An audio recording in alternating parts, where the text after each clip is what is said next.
$4 billion that's promised to dairy farmers is only as if his government gets another mandate. They only give, what, $1 billion to the car parts guys? There's a lot more to this TPP deal than dairy farming issues. The fun one to me is the internet and how everybody's complaining about that. But I don't think anybody needs to panic. There's 15 countries, they're arguing about it in every country. Every country has to ratify it. I don't think it's ever going to go through. I think it's just political spin to get one party elected or another. He said an interesting word, potash. Potash was very important summer of 2010. A company by the name of BHP tried a hostile takeover bid of potash. Then all of a sudden, things changed.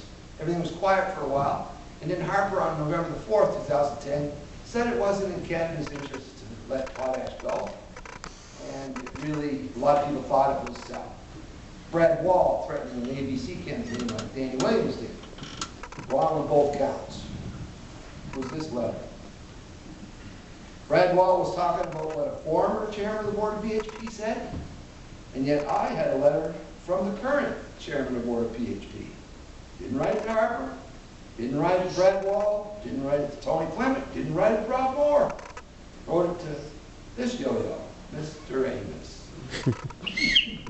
He thanked me for my correspondence in relation to my views on the exploitation of Canada's natural resources.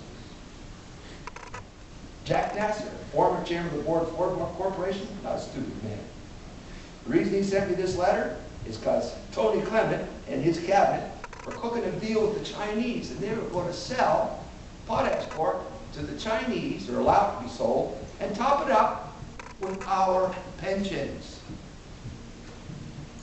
Nasser knew I'd throw a wrench in it. Did I ever? Talk about attack Brad Wall, not so good Mennonite, and Lincolnfelder. And within 2 weeks of getting this letter, 7 cop cars pounced on me 2:30 in the morning, trying to arrest me. Didn't work out too well for the RCMP.